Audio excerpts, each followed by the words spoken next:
les combats vont continuer. De toute façon, la France a dit en particulier qu'elle continuerait le combat avec les quelques forces qu'elle a sur le terrain, notamment spéciales.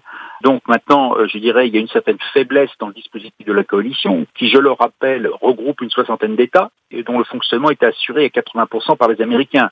Donc il y aura un impact.